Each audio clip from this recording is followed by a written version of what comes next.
This man had to kick the punching bag for 2 hours every day and perform endless squats. When he got hungry, he could only drink a concoction made from meat. Then, he'd swim in the bathhouse, but the swimming strokes had to be punches. He did all of this for one reason, revenge. Every day at school, he was bullied. Mike even forced him to strip in front of his girlfriend. Jack was pushed to the point where he wanted to commit suicide. But then, one day, after watching a video, Jack decided to teach himself how to fight. Beating ordinary people was just the beginning. Now, he was officially entering the world of combat training. Over the next month, Jack focused on the 3 essential elements for fighting. The first element was physical build. In a fight, your body weight matters. To gain muscle, Jack drank chicken juice every day, even though it made him want to throw up. There were better quality protein powders on the market, but Jack couldn't afford them. The second element was willpower. To avoid turning the protein he consumed into fat, Jack made sure to work out intensely every day. The third element was endurance, the stamina to withstand long battles. The best way to build endurance was swimming. Jack couldn't swim in a regular pool because the people there were in great shape, so he had to swim in the bathhouse. After a month of training, Jack didn't see drastic changes in his physique and stamina. Fighting also required skill, and since Jack had no experience, he learned a new technique from a fighting champion. The champion said that if he had to choose only one fighting technique, he wouldn't choose boxing. So, in the video, Jack was taught a low kick, a kick that would strike at the opponent's legs. Jack began his systematic training. He had to practice this technique 10,000 times in a month. During this month, Carl's life became miserable. He was beaten daily by Mike and forced to make money for him. Carl couldn't fight Mike, and his school grades were terrible, so the other students bullied him. No one helped him. Mike, after rebranding himself, gained a new fanbase, and his channel's subscriber count soared past 900,000. Jack, on the other hand, saw his followers steadily decrease. To break 1 million subscribers, Mike decided to have Carl arrange a meeting with Jack. If he succeeded, Mike would let Carl return to his role as the photographer. Carl agreed, stating he never considered Jack a friend. However, when Carl went to the hospital to visit Jack's mother, he changed his mind. Jack's mother gave him the family's address, but he didn't go to see Jack. When Carl left, Jack's mother told him that Carl was the first friend Jack had at school and thanked him for making Jack's life more enjoyable. Yet, Carl never met with Jack. Instead, he was beaten by Mike. Mike was furious that Carl, the person who betrayed him, considered Jack a friend. Jack saw the video of Carl being beaten and handed Carl his phone, telling him to live stream it. Now was Jack's time to fight back. This time, Jack used a strategy called the pain-free attack. He absorbed Mike's blows and withstood the pain. Mike had already broken through Jack's defense once before, so this time he used an uppercut to counter Jack's moves. But Jack wasn't the same person he was a month ago. After a month of training, he landed a kick that sent Mike crying out in pain.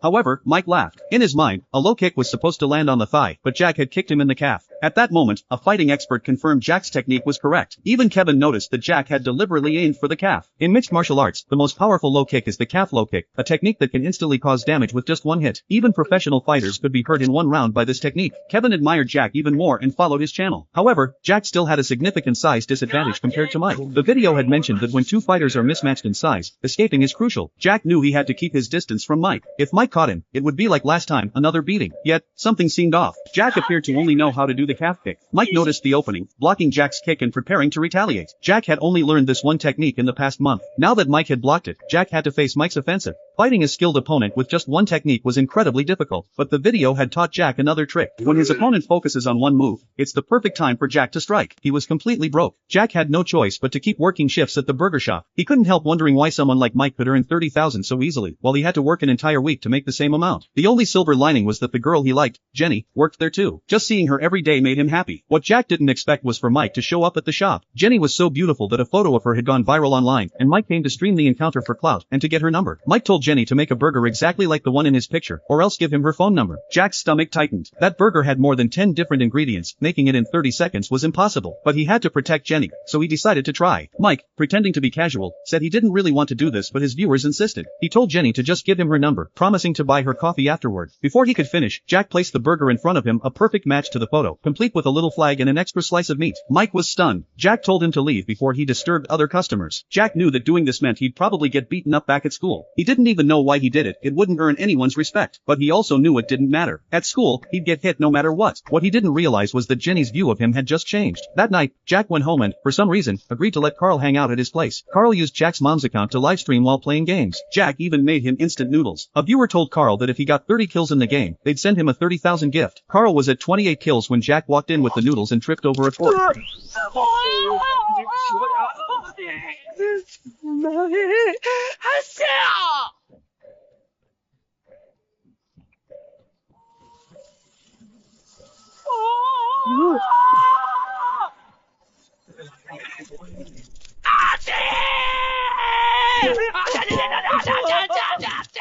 A hot noodle spilled on Carl, and with it, his 30,000 slipped away. Furious, Carl started kicking Jack and insulting his mother. With Mike not around to stop him, Jack grabbed some kimchi from the floor and threw it at Carl's face, then punched him. It was Jack's first fight, and he realized it wasn't as hard as he'd imagined. Carl begged him to stop, sputtering that kimchi isn't meant to be eaten with your eyes. Then he left. Neither of them knew that the cord Jack had tripped over was for the monitor, meaning their whole fight had been live-streamed. That night, Jack went to bed and shut off the power strip to save electricity, which, thanks to the platform settings, automatically uploaded the video. The next morning, Carl called in a panic, telling Jack to delete it. Their fight was going viral. Jack reached for his phone, but then noticed each view earned him money. With 1 million views, he already had 100,000. Instead of wasting it, Jack went straight to the hospital and paid his mom's bill for the week. But when he saw the invoice, the total was 120,000. The nurse asked if he was okay. He thought the amount was outrageous, but he still handed over the money. Meanwhile at school, Carl was humiliated. Everyone had seen the fight. He had no status now and was mocked by his classmates. Trying to regain his image, Carl picked a fight with another student, only to get beaten himself. He called to Mike for help, but Mike didn't lift a finger.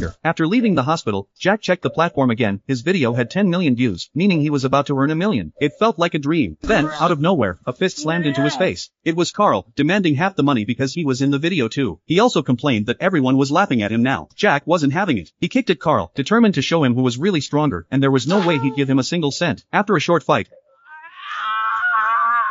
Carl was in tears, and they ended up sitting side by side on a bench. Then Carl pulled out his phone, showing a recording of their scuffle. Thanks to his filming skills, even a sneaky recording like this could get tons of views. He suggested they team up to make videos and live streams. Jack hesitated. He'd never thought about making money this way. Sensing an opening, Carl pressed on, asking if Jack even knew about the complicated process of monetization, editing, and production. He bragged that Mike's popularity was also thanks to his own camera skills and planning. All Jack had to do was be on camera, and Carl would handle the rest. But Carl's proposed split was 10% for Jack and 90% for himself. Jack scoffed. He'd make more working at the burger shop, and walked away. Realizing he was losing him, Carl quickly changed the offer to 90% for Jack and 10% for himself. Jack suddenly turned back and asked Carl what kind of videos he was most confident in producing. Carl nearly exploded at how sly Jack was, but told him, expose bad streamers, like Mike. Jack liked the idea. During Mike's live stream, he took off his shirt, showing the bruises on his body, and accused Mike of pretending to be a model student while actually being a school bully. The bruises, he said, were proof of Mike's abuse. Mike, however, just laughed. His phone had died midstream, cutting the broadcast. He swung at Jack,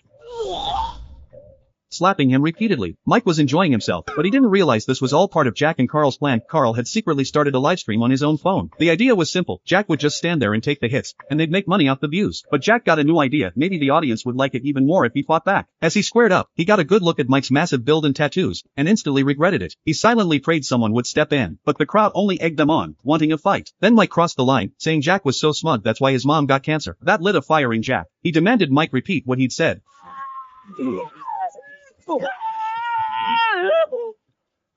The size difference made Jack's counterattacks useless, but the audience loved it. Viewer count doubled. Carl joined in the taunting, telling Jack to go lie down next to your mom in the hospital.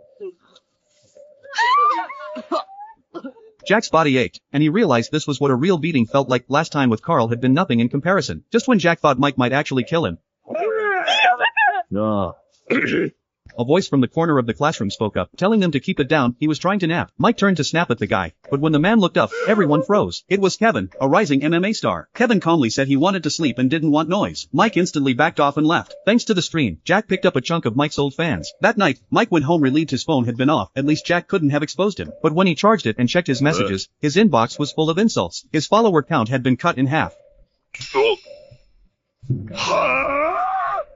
The next day, Jack uploaded the live stream clip, and the story blew up online. Mike tried to go live to apologize, but made a rookie mistake, not realizing the stream was still running. He called the audience stupid and said they were easy to manipulate. On top of Jack's accusations, viewers dug up an old clip exposing Mike's fake charity work. Mike's popularity collapsed completely, while Jack became a trending streamer, gaining over 100,000 new followers. That day on, he started live streaming himself taking down criminals. One day, Jack received a private message from a fan. The fan said there was a former professional fighter at a local high school, who went around demanding money every day. If someone refused, he would beat up that person's friends. It wasn't just about money. It was clear he enjoyed watching people feel powerless, as their friends were attacked. The fan had been one of his victims, and wanted Jack to take this guy down. Jack didn't want to say no. It was too good of a story to pass up. Before planning the stream, Carl suggested they should first find a video editor. Even if their fights were good content, viewers would get tired if every video looked the same. They decided to recruit from their own audience during a live stream. It worked surprisingly well. Soon, a regular viewer, someone who always gave detailed fighting tips, sent Jack a message. He claimed he could edit videos. Carl was skeptical about his skill level, but Jack wanted to meet him anyway. The next day, when the person arrived in the classroom, Jack and Carl were stunned. The middle-aged man from the internet was actually an incredibly cute high school girl. Jack was still processing it. When Jenny told them to start the interview, Carl double-checked her age, and realized she was indeed a first-year student. He felt tricked. Jenny grabbed Carl's finger, saying it was rude to point at people. Carl felt a sudden rush. He was already imagining their future children's names. Jack snapped him back to reality. They wanted to see Jenny's editing skills. She had prepared a sample, a cut of Jack's last stream. She had made a stylish intro important for an account with 150,000 followers, and added funny chat comments on screen to make the video more entertaining. It was good work, but Jack felt something was missing. That's when Jenny mentioned the biggest challenge. During the last stream, Jack had accidentally shown a lot of body hair when taking off his pants. It had doubled her workload because she had to cover it up. On top of that, his pants had a stain that she had to hide creatively. Jack quickly told her to stop talking. She was hired. Still, he had a question. With skills like hers, she could easily work for a bigger creator. Why choose him, a small streamer? Jenny explained that once, she had passed Jack's classroom, and saw him standing up to Mike's bullying. He knew he would get beaten, but fought back anyway. She found him interesting, so she started following him both online and in real life. When this opening came up, she decided it was the perfect way to get to know him better. Jenny introduced herself as a first-year student at their school. Later, Jack posted a video announcing he had found an editor. Mary saw it and got angry. If he had time to make videos, why didn't he have time to contact her? Mary noticed a crowd ahead, and went to check it out. A man was playing arcade games. Another man approached and asked if he had been beating people up. The gamer ignored the question, and just asked if the man had money for him to keep playing. This was Taejun, the ex-pro fighter Jack was going after in his next stream. To avoid surprises, Jack and Carl researched him online. They found that Taejun had trained in Taekwondo. Carl felt relieved at first, thinking Taekwondo was just a sport for kids. He figured that as long as Jack avoided Taejun's kicks, he would be fine. Carl also learned that Taejun had dominated his high school. With those skills, that made Carl even more confident. He believed he could dominate the school too. Then Jenny stepped in to explain. Taekwondo had two main forms. Sport Taekwondo focused on scoring points within a time limit, but real combat Taekwondo aimed to knock out the opponent. This combat style was recognized worldwide, and many fighters used it in matches. A reporter once asked a boxing champion about Taekwondo. The champion said it was flashy, and could leave openings in a fight, except for one technique, the spinning back kick. This move had both power and accuracy. If it landed, it could cause serious injury, and it was the only technique that allowed turning one's back to the opponent. After hearing all this, Jack lost all hope. One day, Taejun approached Jack. He wanted Jack's live stream account. If Jack refused, he would keep attacking Carl. Jack was already painfully aware of the gap between himself and a professional fighter, but he didn't want to give up so easily. He had worked too hard to build his channel. He tried using the same low kick he had used against Mike before, but Taejun was a trained martial artist. The move that worked on ordinary people was useless against him. Not wanting to be beaten, Jack agreed to hand over his account. The phone with the login was at home, so it would take a few days to give it to him. Carl ended up in the hospital. Taejun had only used a single rear leg kick, yet it had broken several of Carl's ribs. Carl was even more upset about Jack giving away the account. Jack insisted he had no choice. If he had refused, it wouldn't have been just broken ribs, it could have been much worse. Someone like Taejun should be dealt with by the police. Carl didn't accept this explanation. He said he would rather take the beating than see Jack give up his account. When Carl had first seen Jack stand up to Mike, it had moved him. He realized that even someone without much strength could still pull off a miracle. He had wanted to be brave like Jack. Now Jack had given up his pride without a fight. After scolding him, Jack simply replied that pride doesn't put food on the table. There was no way he was fighting that kind of monster. Taejun was a pro. No matter what moves Jack learned, he would never win against him. Jack was afraid. He didn't want to feel that physical pain again. Being scared wasn't a sin. When Jack stepped outside, Jenny arrived. Seeing Carl alone in the hospital, she stayed to keep him company. Carl wanted her to leave. He couldn't stand the idea that after just a few days of knowing the girl he liked, she was seeing him at his weakest. He had wanted her to see him at his best, not when he was getting bullied. He felt useless. Outside, Jack overheard Carl sobbing. He made a decision. Jack went to the arcade and picked a machine where he could play against Taejun online. Taejun always chose a Taekwondo character in fighting games, perhaps out of nostalgia for his career. But in games, Taejun's skills didn't match Jack's. Jack quickly defeated him and mocked Taekwondo as overrated. Taejun stood up, asking if Jack was looking down on him. Jack said he had come to get the phone with the account, but with one condition. He wanted a month. Taejun told him to hand it over now, but Jack asked why. He suggested Taejun was afraid of losing to him in a month. Feeling challenged, Taejun told Jack to name the time and place. In reality, Jack was terrified. When he got home, he continued watching training videos. The one he saw that night taught how an ordinary person could beat a Taekwondo fighter. The video explained it was impossible to beat a professional in a regulated ring, but in a street fight with no rules, it became possible. The key was to limit the opponent's kicking range. If you controlled the space, especially in a narrow, slippery area, Taekwondo techniques would be much harder to use. Jack checked the weather and planned to fight on a rainy day. He kept practicing low kicks, which worked well in tight spaces. The video then Kevin said that even with this plan, the chance of winning was only 5%. However, learning a body lock takedown could raise it to 40%. To train it, the video suggested practicing forward dives in a swimming pool to build explosive power with resistance. One day, Carl and Jenny went to Jack's house while live streaming. They found the door open but no one inside. From the closet came strange noises. When Carl opened it, he saw Jack hanging inside, training his core muscles. The video claimed this could raise his odds to 50%. Carl didn't understand how that would help. Even with abs, Jack couldn't beat Taejun. Jenny, however, thought Jack was on the right track. A taekwondo rear leg kick was dangerous even if it only grazed you, so building the strength to withstand it was essential. Seeing Jack train so hard, Jenny decided to personally help him train more effectively. Carl, watching this, couldn't help feeling jealous. That way, the opponent's kicks can't fully extend. Jack used exactly this trick. He sprayed water all over the bathroom floor, turning it into a narrow and slick arena. Then he put on shoes with excellent traction, which immediately boosted his odds by 40%. But he didn't expect that even if a taekwondo pro wasn't great with punches, their overall skill was still far beyond someone like him. Jack quickly realized Taejun could move incredibly fast, even on a slippery floor. When Jack had fought Mike, he could at least create some distance, but now it felt like there was nowhere to run. Then a viewer in the livestream chat sent a tip. Watch Taejun's feet closely. It looked like he was about to slip each time he moved, but in reality, he was adjusting his stance to stay balanced while closing the gap. As a professional, he knew exactly how to use footwork to trap his opponent. Once Jack figured this out, he stopped running and started countering with low kicks. It wasn't that he believed this would win him the fight. He simply knew Taejun's punches were so fast that he couldn't even react in time to use his no-pain guard technique. If he kept running, he would run out of stamina, so he had no choice but to fight back. Carl, watching from the side, felt embarrassed. Every time Jack threw a low kick, he yelled out the move's name. Carl didn't know this was part of Jack's plan, a distraction tactic he had used against Mike before. Back then, it let him land a clean heavy punch and win. Jack pretended he was going for a low kick, but at the last second, he went for a leg grab takedown instead. This was the move he had truly been aiming for. The training video Jack had watched said that, once you put a taekwondo fighter on the ground, the fight was basically yours. The reason most amateurs failed was that they didn't pull from the back of the opponent's knee, do it right, and even a huge guy could be taken down easily. Jack had practiced this, and it worked perfectly. But the video also warned, if your opponent is a professional, don't rush to start punching after the takedown. Instead, reach behind their back, grab their collar, and pull hard while crossing your other arm to apply full force. This would compress the carotid artery, knocking them out in 10 seconds. Jack had done a month of closet hanging training to build the grip strength needed for this, but Taejun calmly reminded Jack, you forgot about my legs. Jack didn't get it at first. Taejun noticed this was Jack's first real fight. Then Jack remembered. The video warned never to get too emotional. The weaker you are, the slower and calmer you should be, making sure each step is set before moving on. Jack, lost in the thought of victory, had completely skipped his basic stance. Suddenly, another viewer message appeared. Taejun was letting himself get caught on purpose. His real goal was to remove Jack's traction shoes. Jack's heart sank. He remembered what the video said. If you can't shut down a taekwondo fighter's kicks, your best bet is to run. Meanwhile, Kevin was watching the livestream on his phone. Beside him was Mary, who didn't want to talk about Jack. Kevin told her Jack's opponent was a professional fighter. She said she didn't care. But when Kevin said Jack's move had worked, she leaned in to see if he had one. Kevin only needed one glance to know Jack had lost. He turned off the phone immediately, not wanting Mary to see Jack's downfall. Back in the fight, Jack was in despair. He apologized to the viewers, saying he couldn't save his channel. But Carl refused to give up. He asked Jack if he didn't want to make money. The thought of cash fired Jack back up. He analyzed quickly. Taejun's dominant leg was his right, but that foot was now wearing the traction shoe, meaning he could only kick with his left. Jack decided to try the leg grab again, but his lack of experience showed. One casual kick from Taejun knocked the wind out of him. His mind went blank. Carl shouted for him to stay calm. Jack tried to attack first, but Taejun confidently spun into the only taekwondo move that allows you to turn your back to your opponent. The signature spinning back kick. The kick landed clean, and Jack's body froze.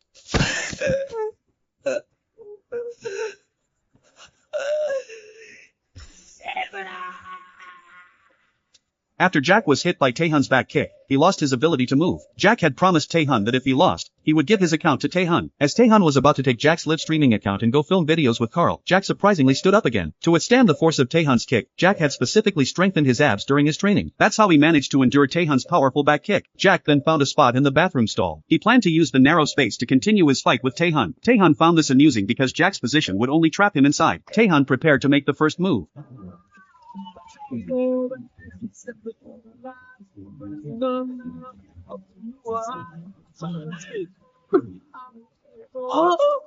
But Jack was ready for this moment. Everything he did was for this. He had to succeed.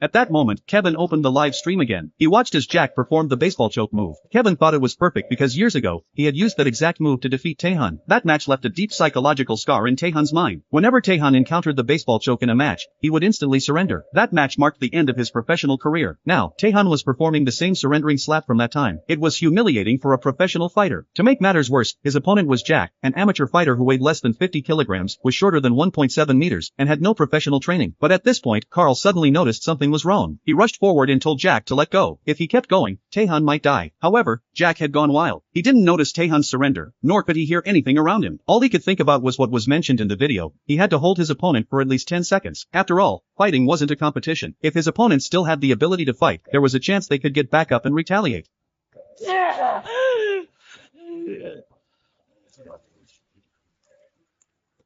Finally, Jack won. As a professional fighter, Taejun had always surrendered when his opponent used the baseball choke. He was once considered a seed fighter in MMA due to his taekwondo background. He was a man full of ambition and ideals, but now, he had encountered the biggest obstacle of his career. It seemed that taekwondo was ineffective in MMA. At that moment, Taejun suddenly woke up, but he found that Jack hadn't left. Instead, he was massaging his cap to help the blood circulate. Jack feared that if Taejun stayed there, something bad might happen, so he stayed to wait for Taejun to wake up. However, Taejun couldn't immediately understand what had happened. He grabbed Jack and was ready to beat him up, but Jack didn't resist. He simply pulled out a watch with the Taekwondo Association logo on it. Jack thought this watch might be important to Taejun. Taejun smiled when he saw it. He found Jack really annoying. Taejun admitted defeat and told Jack to keep his video account. Then, he continued talking to Jack. If Jack ever appeared in front of him again, he wouldn't let him go. Later that night, Jenny edited Jack's livestream. Watching the video, seeing Jack being beaten so badly, Jenny felt heartbroken. Once the video was released, it quickly accumulated 3 million views. But Jack had no idea that this video would bring him a lot of trouble later on. He likes petite and cute girls, and by coincidence, the girl Jack likes is exactly like that. She even works at a hamburger shop. So every day, Jack takes the opportunity to buy hamburgers and asks for Mary's contact information because he thinks she's really cute. Mary was shocked when she heard this. Jack directly expressed his feelings, but Mary immediately rejected him. If this were the old Jack, he would definitely help Mary. But a few days ago, Jack had been humiliated by Mike, and he couldn't face anyone. So for the past 2 months, Jack hadn't contacted Mary. Mary could only learn about his situation through his videos. Recently, Jack's video where he defeated Taejun became popular, with the help of Jenny, the editor. The video quickly went viral online. Carl was also very happy because it was he who recommended Jenny as the editor, which helped the video gain popularity. However, Jack suddenly expressed that he didn't think Taejun was such a bad guy after all, because he saw the expression on Taejun's face when he got the watch. Jack felt that they would meet again someday. But Carl told Jack some news. Taejun had become popular because of their video. Many people loved the way he fainted, and there were lots of comments about him online. If he started streaming, he would definitely gain a lot of followers. Unfortunately, Taejun was currently in an arcade, completely unaware of the attention he was getting. Jack thought that Taejun really knew nothing and that he hated the era where people judged others based on appearances. Meanwhile, Jenny was in the classroom planning how to stop talking like an old man. Suddenly, a toy snake flew towards her, and Jenny nearly fell over from the shock.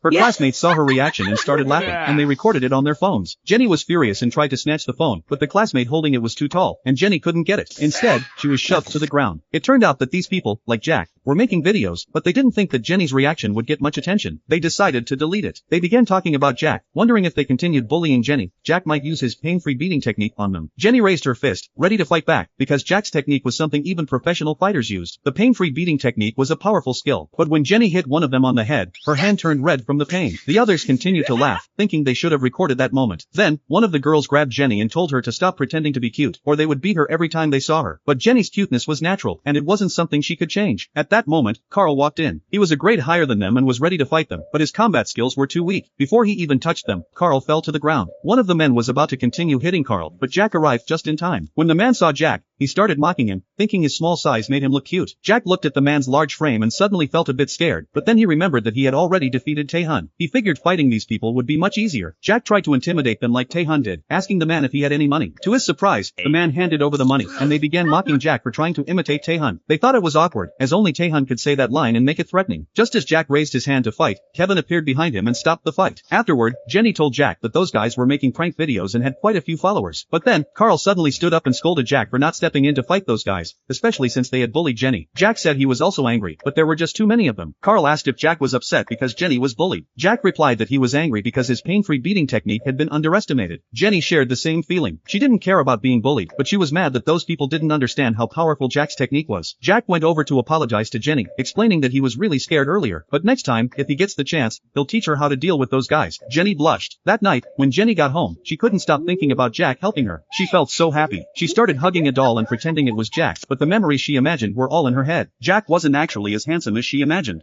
An ordinary person trying to defeat a group of people is impossible. But if an ordinary person wants to win, they can only rely on momentum. First, they must pretend to be strong, making the other party think that they are someone powerful. This could make them fear you, allowing you to win without fighting. And Jack used this very method. He wore elevator shoes and tried to project an air of strength, making the 3 people in front of him believe that he was strong. However, just 3 seconds after Jack appeared, he couldn't maintain the act. Jack didn't expect it to turn out like this. The 3 people were shocked and thought Jack was just here to joke around. A few days ago, Mary was scared by a prank streamer and fell, twisting her ankle. At that moment, a car drove toward her. Just as they were about to collide, the car slammed the brakes and stopped right in front of Mary. She avoided more serious injury, only suffering a minor fracture. Though Mary was angry about the prank, she could still accept it. What really angered her was the attitude of the pranksters. Despite her near miss with the car, the 3 of them just laughed. After Mary fell, she even tried to comfort the driver, but the pranksters were filming her with their phones, thinking it was the perfect moment for editing. Kevin visited Mary in the hospital. After hearing everything, he was furious and wanted to go find those 3 pranksters to beat them up. Jack also received Mary's message and rushed over. He heard the situation at the door but didn't go inside because he saw Kevin was there. Jack sent Mary a message telling her to rest well in the hospital and get better soon. It wasn't that Jack didn't want to say this to her in person, but people like him had a rule. He never appeared in front of those who were about to fight. Jack then walked out and told Carl to start a live stream. Jack currently had no content for the stream, but this situation presented him with the perfect topic. Through Carl, Jack learned that these 3 pranksters had about 700,000 followers and acted very polite in their videos. They were completely different from how they had bullied Jenny before. If Jack simply started a live stream to find these pranksters and fight them, he would certainly be criticized by their followers for lacking a proper reason. But what scared Jack even more was that he couldn't defeat all 3 of them alone. Although Jack had seen tutorials for 1 versus many combat in videos before, he thought that method was too ridiculous to work. So, Jack decided to use another method. Carl, after repeatedly watching the pranksters' videos, discovered that many of their videos were scripted, not real reactions. For example, in a video where they acted like gangsters in an elevator, scaring a nearby girl, the elevator video lasted for 2 minutes, but the elevator's highest floor was only the 7th. No matter whether they went up or down, the video couldn't have lasted that long, so the girl in the video was obviously an actress they hired. There was another video where they pretended to help a friend quit smoking, but they called the police to arrest the friend. Even though the friend was a minor, the situation was exaggerated. Carl later went to the police station and found that the police had indeed been called, but they were told that they had encountered a wanted criminal. With this evidence, Jack could now make a video exposing the pranksters, but something felt missing. He couldn't defeat them the same way he defeated Mike. Just then, Carly suddenly appeared behind Jack. She asked when they would do a live stream together, suggesting a prank where coffee would accidentally be spilled on a friend's clothes. But Jack didn't want to make another scripted prank video, so he suggested Carly go team up with the pranksters instead. The next day, Carly completed a video shoot with them. Then, someone remarked that Carly shouldn't deceive the audience like that, but Carly responded that she knew exactly who these 3 were. She didn't care about deceiving such foolish viewers, as it was all for money. The others agreed with her. They even felt grateful to these fools for giving them money so easily. Then, the man wearing a hat invited Carly to film the next video with him. This time, it would be about how to make Jack's account disappear. He didn't believe Jack could defeat Taejun and assumed that Jack's victory had been staged. So, he thought that by beating Jack, he could earn a lot of money. Carly knew that Jack wasn't following a script, but the man didn't care. He planned to edit the video to make it seem scripted, and then claim that Jack was faking everything. After all, the audience only cared about excitement, not the truth.